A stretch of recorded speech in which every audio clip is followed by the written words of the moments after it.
Purity and Danger by Mary Douglas. The Circular Pangolin by Ted Tinker. In the desert, you're always leaking. When you're out of sweat and you've pissed your last drop, your sanity seeps into the sand. Clouds drift into this drought just to die. Only curled-up armadillos can survive the caustic heat. Them, the cacti, and the cultists. The townsfolk call me Doc, because that's what I am. I used to have a nurse named Fernando, but Fernando lost his mind, so I lost Fernando. My job is mostly yelling at townsfolk to drink more water, but sometimes I get to sew someone back into one piece, or cut them open, and they'd better hope I care to stitch them back up when I'm done. Night is the only time you can get a decent walk outside, so whenever there's a full moon, I stagger out with a bottle of tequila. I like to circle the town, drinking until I lose my balance, so the dunes look like waves and I can pretend I'm lost at sea. That night, though, a cultist confronted me on my porch. The junior cultists come to town sometimes, begging for food.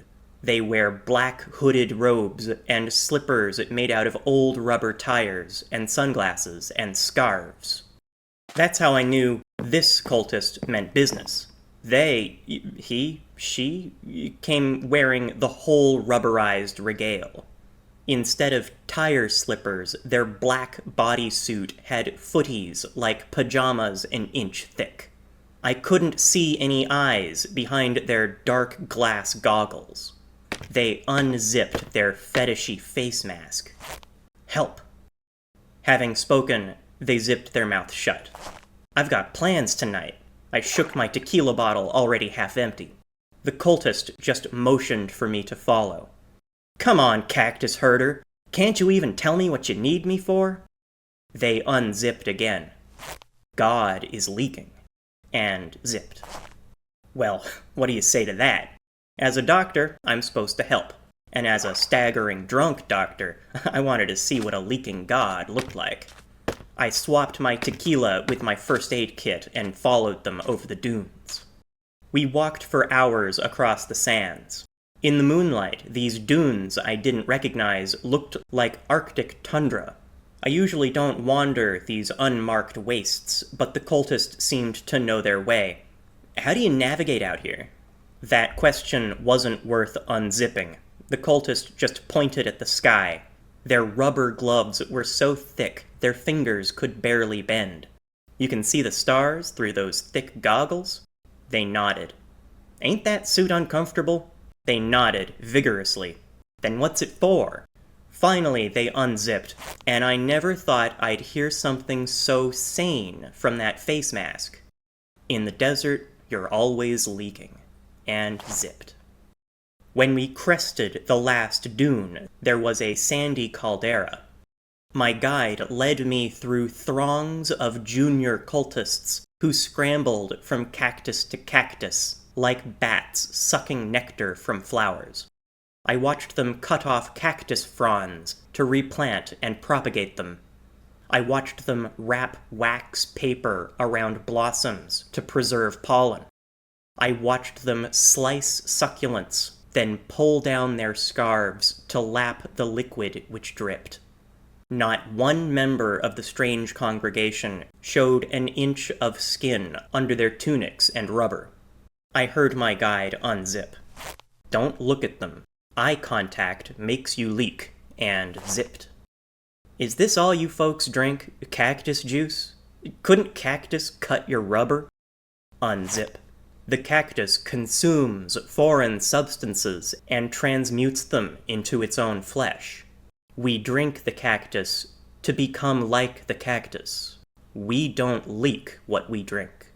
And zipped. Well, no tequila here, I guess. I'll admit, alcohol always makes me leak, one way or another.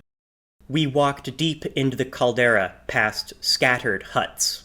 The huts were animal skins draped over long, thin bones. I thought twinkles in the doorways were stars, but I realized they were glints of moonlight reflected off voyeuristic sunglasses and goggles. The inhabitants broke eye contact when they noticed that I'd noticed them. What do you eat? More cactus? Unzip. We grind cactus into paste. This paste sustains us without causing us to urinate or defecate. And zipped. How do you fuck with these suits on? Unzip. To do so would be unthinkable. And zipped. Now that ain't no way to live. Deep in the caldera, the sand was pebbly and coarse. Past the last of the huts, some more rubber-suited figures, just like my guide, stood across the pathless path. My guide unzipped. We are not holy enough to go further. You must approach the caldera's center alone. And zipped. I squinted, annoyed. The cultists saw me as holier than I liked. Another rubber guide unzipped. There, at the center, stomp and shout. A guru lives there whose renunciation leaves them almost totally senseless. And zipped. Another rubber guide unzipped. They have not leaked a drop of essence in a decade. Their sacred potential is so great, a cut in their rubber would beam like the full moon. They will lead you to God. And zipped. Okay, I get the picture. The sand below was steep and gravelly. I put my first aid kit in my lap and descended the slope on my ass. What's the guru's name? Another rubber guide unzipped. To utter it, or to even think it, would tarnish its purity. And zipped. Fine, then. I climbed down into the caldera for longer than I thought would be possible. Depth dimmed the moon and the stars. The gravel turned into stones, which turned into rocks, until the floor was paved with boulders. I finally came to where the boulders sloped upward in all directions. I reckoned it was the center. I stomped and shouted at the dark. The dark rumbled. A silhouette, which I'd thought was a boulder, stood and lumbered on a gate, restrained by thick black rubber. The guru looked inflated, like a human with black outlines 8 inches wide on all sides. They wore multiple layers of rubber gloves, so their fingers were useless. Their giant rubber headpiece was spherical, with one pinprick for breathing and no other orifices. If you can hear me in there, listen. I've been quite cooperative so far, but my patience is leaking. Maybe they could hear me a little, because they managed to move their arms to twist their headpiece so the pinprick for breathing lined up with their left ear. I spoke quickly so they could swivel their mask back and breathe again. Just show me what I'm here for. Slowly as dunes rolled over the desert, slowly as stars rolled over the night, they shifted weight from one foot to the other. I wondered if I could roll them faster than they could waddle. They led me to a gap between boulders in the floor. The gap was just wide enough for someone to splunk. I had a sinking feeling it would be me. The guru tugged my collar. What, clothes aren't allowed underground? They nodded, barely. I unbuttoned my jeans. Did you bring me here just because you don't fit down there with your dumb rubber suit? They shook their headpiece. Then why the hell am I climbing naked down a ditch? The guru drew letters in the air with a bulky glove. They spelled, "Because you're the best, Doc." I paused, descending nude into the ditch. Fernando! I covered my mouth. Sorry, I'm not supposed to even think it, huh? The guru patted my head. Then he pressed me down into the crevasse. The air's age weighed on my shoulders. I lowered myself ledge by ledge, clinging to my first aid kit. The ditch was so dark I had no clue how deep it ran. More than once I cut my soles on sharp, unyielding spines of black cacti. I felt below me with both feet and felt nothing but cacti. I bouldered left and right, but still felt only sharp spines beneath me. I whimpered, having no strength left to climb out of the crevasse. I cursed myself for trusting cactus herders. When my strength gave out, I fell through at least 10 feet of pain. My body cracked cactus fronds. Spines stuck my skin like a sea urchin. I hardly remember falling, or how far I fell. I just remember waking up nude and bloody in a dim cavern. Shelves of glowing fungi lit the walls. I crawled to my first aid kit. I injected painkillers, but it felt counterproductive to syringe myself between cactus spines. Then I set to work plucking every spine with metal tweezers. After I plucked my left arm bare, it was polka-dotted with pox-like punctures. Before plucking my right arm, I took a break to examine my surroundings. The rocks forming the cave were sheets of stone, slotted over one another like plates of armor. Behind some glowing fungi, the wall was subtly transparent. I squinted in. I shuddered. Humans were frozen in the stone, like bugs preserved in amber. Some stood at military attention. Some sat with crossed legs. Some were bald in the fetal position. How many of them used to be doctors like me? I turned away to pluck more of my spines. When I was finally spineless, I repacked my first aid kit and walked around aimlessly. Maybe if I patched up God, they could transport me back to the surface, maybe all the way back to town. But after some wandering, I didn't find anything I'd call almighty, mostly rocks and fungi. I wandered back to the transparent wall. I don't suppose you frozen folks know where to find God, do you? They already have. This voice boomed from everywhere. I felt stones beneath me rumble and writhe. I did not notice you enter. Welcome, Doctor. What kind of god can't feel someone crawling on top of him? Everything crawls on top of me, said the Earth. Noticing one of billions is difficult, especially with skin thick as mine. Stone plates slipped over each other. I would have been crushed if I hadn't scrambled from plate to plate. Plates parted, revealing only more plates behind them, equally impenetrable. They unfolded like flower petals with only more petals underneath. I found a safe spot like the eye of a hurricane. The earth bunched up around me like a bundt cake until it was finally finished. So, I put on sterile gloves. Where does it hurt? Stone plates rustled like snake skin. Some plates slid almost apart from each other, leaving a narrow, slanted slot between them, leaking pure white light.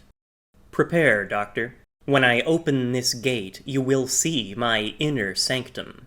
Your vision is unaccustomed to such a place, flooded by my pouring injury. Tell me what happened. No. I ran my finger along the stone gate's shining slot. The sanctum's inner light was so bright, I could see the shadows of the bones in my hand. I can't help if I don't know what's wrong. My guru said you could stitch me up. I gotta know what cut you open. The stone plates threatened me, contracting like the quills of a tense porcupine. I harvest sacred mana from ether. The astral planes have a hazardous... It searched for the word. Exoskeleton. You cut yourself cactus herding? Metaphysically speaking. Let me take a look. The gate opened. The light flared 10,000-fold. I couldn't see any difference between closing or opening my eyes, even when I covered them with both arms. I wondered if the light penetrated my pelvis and femurs, too. I stumbled into the inner sanctum, feeling ahead with my hands. I had to stumble farther than I'd expected, and I could only hope I was stumbling in a straight line. I heard the stone gate close behind me, like an armored airlock. Slow, labored breathing resonated from all directions. The sanctum's floor was warm and wet. So why am I naked? My inner light would disintegrate your clothes. My guru is guarding your garments. My hands brushed a warm, wet wall. Is this you? It is. Am I near the wound? You have stumbled inside of it, Doctor. I pondered the contents of my first aid kit. I didn't bring enough antibac. It is not necessary. I can't leave foreign stuff inside you. It'll get you whatever's the metaphysical equivalent of an infection. In the constant blinding light, I had to assess the wound by touch. With both my arms outstretched, I could barely brush both walls of the laceration. I walked hugging the left wall to gauge the wound's depth, at least 20 paces. I couldn't touch the wound's ceiling, even jumping with my hands up. The outermost layer of flesh was a foot thick and covered with hard scales.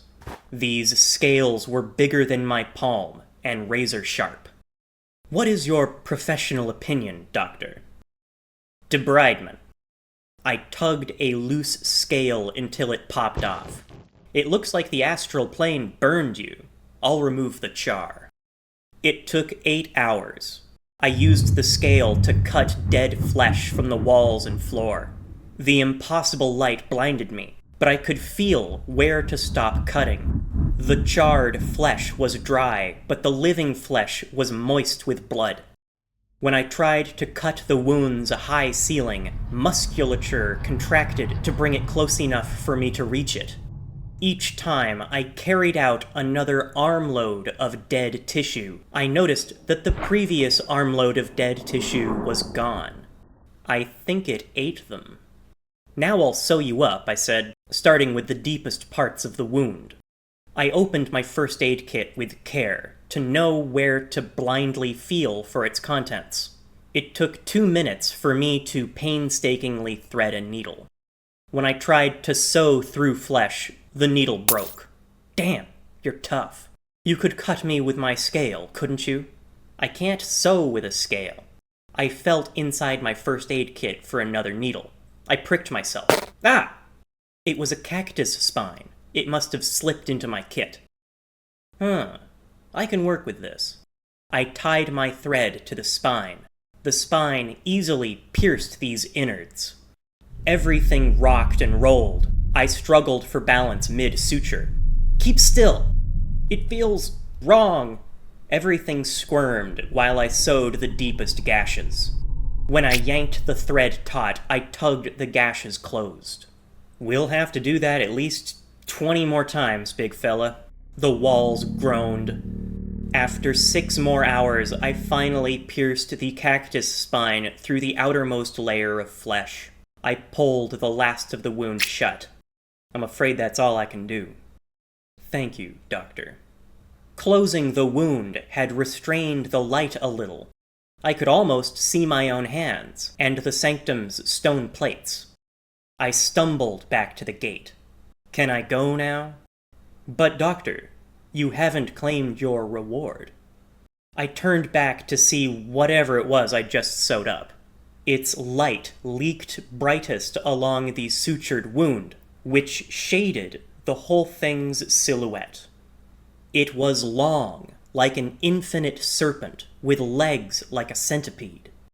Its scales were almost like an armadillo's, but more like a pangolin's, a pangolin circling the globe, breaking all boundaries, blending all boundaries.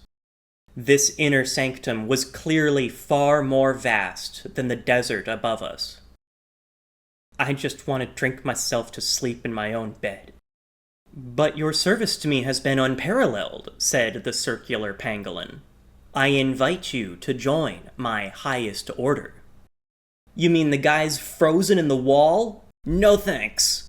I pried at the gate's plates. Let me out! Let me out! I cannot dismiss you without a reward, said the Circular Pangolin. Tell me your desire.